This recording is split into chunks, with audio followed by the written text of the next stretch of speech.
Assalamualaikum warahmatullahi wabarakatuh. Hai teman-teman, saya Ramadita Oktavia. Di sini saya akan membahas tentang algoritma prim dan Borufka. Dan saya akan mengimplementasikannya ke dalam C++. Nah, kita mulai dengan algoritma prim. Algoritma prim adalah sebuah metode dalam teori graf yang digunakan untuk menemukan pohon rentang minimum pada graf berbobot yang terhubung. Artinya, algoritma ini mencari himpunan edge yang membentuk pohon yang mencakup semua simpul dengan tujuan minimalkan total bobot dari seluruh edge yang ada dalam pohon tersebut.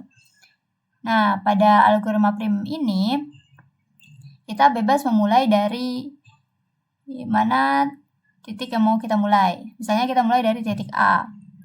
Nah, kemudian kita tentukan titik mana yang bertetanggaan dengan titik A, yaitu ada titik B dan D. Nah, yang minimal itu titik A ke B, yaitu 10. Kemudian titik B itu yang bertetanggaan itu titik C. Berarti kita pilih. Kemudian di titik C itu yang bertetanggaan itu ada titik A dan D. Nah, yang minimal itu titik C ke D, 9. Nah, pada titik D ke A itu tidak kita pilih karena dia mengandung sirkuit. Nah, dari hasil yang sudah kita cari ini, kita dapat menemukan total bobotnya yaitu 10 ditambah 12 ditambah 9 sama dengan 31. Nah, pada pengimplementasi dalam C++ di algoritma prim, kita mulai dengan memasukkan library-nya, yaitu kita menggunakan library IOStream, vector, limits. Terus menentukan fungsi untuk mencetak MST dan total beratnya. Kita mencetak header, inisialisasi total berat MST. Terus kita mencetak edge yang termasuk ke dalam MST dan beratnya. Kita menambah berat edge ke total berat. Terus kita mencetak total berat MST. Kita implementasikan prim MST untuk menyimpan MST, menyimpan nilai key minimum, terus menandai apakah vertex sudah termasuk dalam MST. Lalu kita masukkan nilai key-nya. Nilai key-nya itu diatur ke 0. Kemudian inisialisasi nilai minimum pada loop. Terus kita pilih vertex dengan key minimum yang belum ada di MST. Jika vertex belum ada di MST dan key lebih kecil, maka nilai minimum itu akan diperbarui. Terus vertex yang dipilih itu akan disimpan.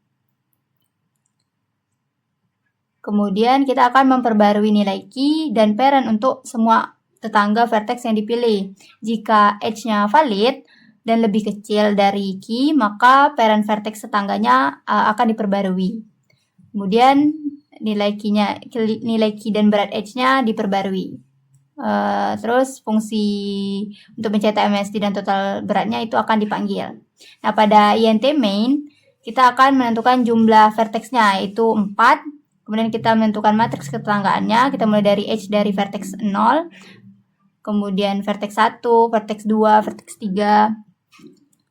Terus kita mencetak adjacency matrix untuk referensi pengguna. Terus iterasi di dalam itu ada iterasi setiap baris, iterasi setiap kolom untuk mencetak elemen pada baris dan kolom tertentu. Terus kita pindah ke baris berikutnya, di mana kita akan memanggil fungsi untuk menghitung dan mencetak MST.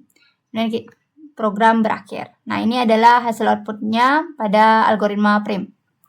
Nah, kita masuk ke algoritma Borufka. Algoritma Borufka adalah metode untuk menemukan pohon rentang minimum dalam graf berbobot dengan memilih edge dengan bobot terkecil untuk menghubungkan setiap komponen terpisah. Proses ini diulang hingga semua komponen terhubung menjadi satu pohon. Berbeda dengan algoritma prim, Borufka menggabungkan komponen secara paralel, yang membuatnya lebih efisien pada graf besar. Nah, ini sudah saya cari algoritma Borufkanya pada pohon rentang minimum. Nah, total bobotnya itu didapati itu 7 ditambah 5 ditambah 2 ditambah 8 ditambah 4 ditambah 3 sama dengan 29. Nah, pada pengimplementasi dalam C++ di algoritma Borufka, kita mulai dengan masukkan library-nya yaitu IOStream, vector, limits. Kemudian kita mengimplementasi algoritma Borufka di mana array digunakan untuk menyimpan komponen untuk setiap vertex dan untuk menyimpan edge termurah untuk setiap komponen. Kemudian kita menginisialisasi jumlah komponennya menggunakan int num components. Terus setiap vertex dianggap sebagai komponen terpisah, di mana setiap vertex i merupakan komponen tersendiri. Nah, int total weight sama dengan 0 itu inisialisasi total berat MST. Nah, selama masih ada lebih dari satu komponen, maka array cheapest itu akan di reset setiap iterasinya. Nah, terus untuk setiap vertex, cari edge termurah untuk menghubungkan komponen yang berbeda. Loop for untuk iterasi vertex U, terus iterasi untuk vertex V. Nah, kemudian kita akan mengecek apakah ada edge dan apakah U dan V berada dalam komponen yang berbeda.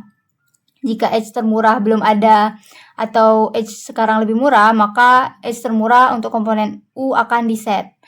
Terus kita menggabungkan komponen yang terhubung oleh edge termurah.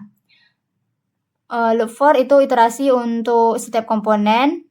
Jika ada edge termurah untuk komponen, maka int U sama dengan i, int V sama dengan cheapest, kemudian int weight sama dengan graph. Itu untuk berat edge antara U dan V. Jika komponen U dan V berbeda, kemudian kita akan menggabungkan keduanya. Terus menambahkan berat edge ke total berat MST, terus menampilkan edge yang dipilih. Terus int old com itu menyimpan komponen lama dan baru. Terus menggabungkan komponen V ke dalam komponen U. Jika vertex J sama dengan komponen lama, maka komponen J akan di-set ke komponen baru. Terus num components min itu mengurangi jumlah komponen yang ada.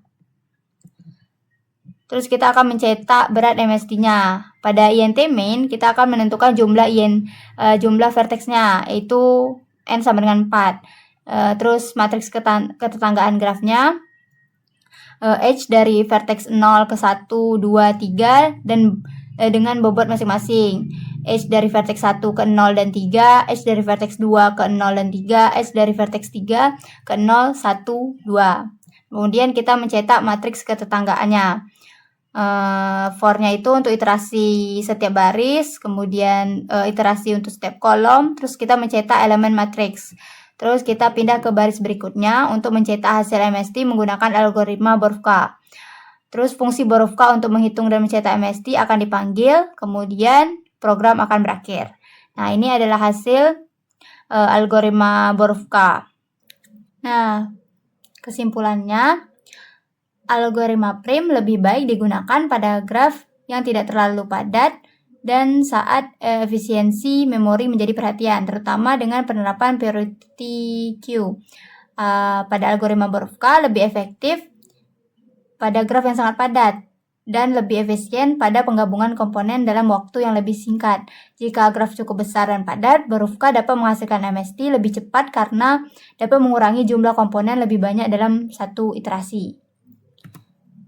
Oke, sekian yang bisa saya sampaikan. Terlebih dan kurangnya saya minta maaf. Saya ucapkan terima kasih dan assalamualaikum warahmatullahi wabarakatuh. Bye-bye.